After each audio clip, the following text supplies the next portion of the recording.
તો આગળ સમાચારમાં વાત કરીએ તો સુરતથી સમાચાર સામે આવી રહ્યા છે। સુરતમાં લોકસભા ચૂંટણીને લઈને પોલીસ એક્શન મોડમાં જોવા મળી છે। પોલીસ એલર્ટ થઈ છે। એકી સાથે તમામ પોલીસ સ્ટેશન કોમ્બિંગ કરવામાં આવ્યું। શહેરના અનેક વિસ્તારોમાં ફૂટ પેટ્રોલિંગ કરવામાં આવ્યું છે। સંવેદનશીલ વિસ્તારમાં પેટ્રોલિંગ અને કોમ્બિંગ હાથ ધરવામાં આવ્યું છે। નોટેરિયસ લોકોને જબ્બે કરવામાં આવ્યા। તો સમાચાર પ્રાપ્ત થયા છે સુરતમાં લોકસભા ચૂંટણીને લઈને પોલીસ એલર્ટ થઈ। એકી સાથે તમામ પોલીસ સ્ટેશન કોમ્બિંગ કરવામાં આવ્યું। બીજી તરફ શહેરના અનેક વિસ્તારોમાં ફૂટ પેટ્રોલિંગ હાથ ધરવામાં આવ્યું હતું। સંવેદનશીલ વિસ્તારમાં પેટ્રોલિંગ અને કોમ્બિંગ હાથ ધરવામાં આવ્યું। તો નોટેરિયસ લોકોને જબ્બે કરવામાં આવ્યા। પોલીસ દ્વારા કોમ્બિંગ હાથ ધરવામાં આવ્યું છે। પેટ્રોલિંગ કરવામાં આવી રહ્યું છે। એકી સાથે તમામ પોલીસ સ્ટેશનમાં કોમ્બિંગ હાથ ધરવામાં આવ્યું છે।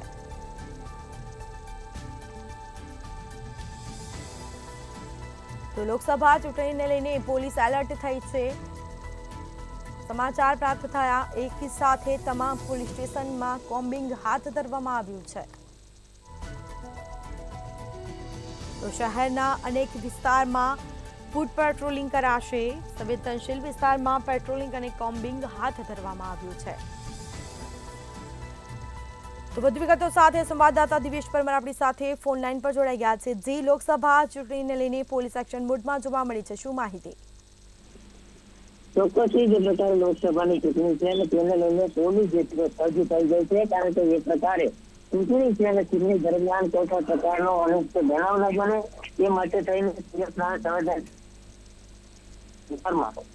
જે ફૂટ પેટ્રોલિંગ છે તે પોલીસ દ્વારા આરંભ કરી દેવામાં આવ્યું હતું અને કહી શકાય કે સુરતમાં જે ભુજના પાલેસરા, દિંડોલી સહિત વરાછા, અમરોલી સહિતના જે વિસ્તારો છે તે વિસ્તારોમાં પોલીસે ફૂટ પેટ્રોલિંગ કર્યું હતું। સાથે સાથે આર્મીની ટુકડી પણ એક સાથે રાખવામાં આવી હતી। જે પ્રકારે આખો જે સંવેદનશીલ વિસ્તાર છે તે વિસ્તારમાં કોમ્બિંગ હાથ ધરવામાં આવ્યું હતું। એટલે મહત્વનું કહી શકાય કે આ આખી જે કોમ્બિંગ છે તેને ચૂંટણીને લઈને આખું આયોજન જે છે તે કરવામાં આવેલું છે, કારણ કે અનેક વિસ્તારોમાં જે પ્રકારે ચૂંટણી આવે છે ને તેને લઈને અસામરિક તત્વો દ્વારા ક્યાંક બધા તોફાન મચાવાતું હોય છે ને તેના જ કારણે આ પોલીસ દ્વારા જે છે તે ફૂટ પેટ્રોલિંગ છે તે હાથ ધરવામાં આવી રહ્યું છે। એટલે શહેરના વિવિધ પોલીસ મથકોમાં એક જ સાથે ફૂટ પેટ્રોલિંગ કરવામાં આવ્યું હતું, જેથી રોડ માત્ર પોલીસ જ દેખાઈ રહી હતી।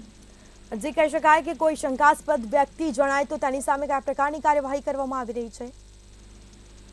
ચોક્કસથી જે પ્રકારે હિસ્ટ્રી શીટરો છે કે જે નામચીન જે આરોપીઓ છે તે આરોપીને પહેલેથી જ નજરકેદ કરી લેવામાં આવ્યું છે। એટલે કે આ ચૂંટણી પહેલા જે પ્રકારે આખો માહોલ જે કરવામાં આવશે એટલે ચૂંટણી દરમિયાન કોઈ પણ પ્રકારની અનિષ્ટ બનાવ ન બને તે માટે થઈને પોલીસે અગાઉથી જ આગળ ચૂંટણીના ભાગરૂપે તમામ એવા જે હિસ્ટ્રી શીટરો છે કે જે અગાઉ પણ આ પ્રકારે ગુનાહિત પ્રવૃત્તિમાં પકડાઈ ચૂક્યા છે તેવા લોકોની સામે કાર્યવાહી કરી છે અને તેઓની પણ તાત્કાલિક ધરપકડ કરી લેવામાં આવી છે। એટલે કહી શકાય કે ચૂંટણી સુધી આ તમામ જે લોકો છે તેમને નજરકેદ રાખવામાં આવશે, કારણ કે જે પ્રકારે અનેક એવા વિસ્તારો છે વિસ્તારોમાં દરમિયાન હથિયારો પણ મળી આવતા હોય છે। આવા તમામ સામે પોલીસે કડક કાર્યવાહી કરી છે અને હથિયારો સાથે જે આરોપીઓ પકડાય પણ ધરપકડ કરવામાં આવેલી છે। એટલે સ્પષ્ટ કહી શકાય કે જે પ્રકારે પોલીસે આખો જે મામલો છે તેને લઈને લોકસભાની ચૂંટણી છે તેને લઈને પોલીસે તમામ તૈયારીઓ છે તે કરી દીધી છે। એટલે કહી શકાય કે સુરતના વિવિધ વિસ્તારોમાં એક જ સાથે પોલીસ દ્વારા મેગા ફૂટ પેટ્રોલિંગ જે છે તે કરવામાં આવી રહી છે।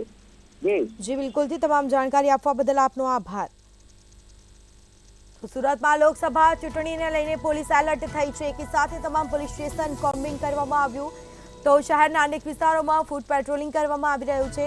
નોટેરિયસ લોકોને જબ્બે કરવામાં આવ્યા। સંવેદનશીલ વિસ્તારમાં પેટ્રોલિંગ અને કોમ્બિંગ હાથ ધરવામાં આવ્યું।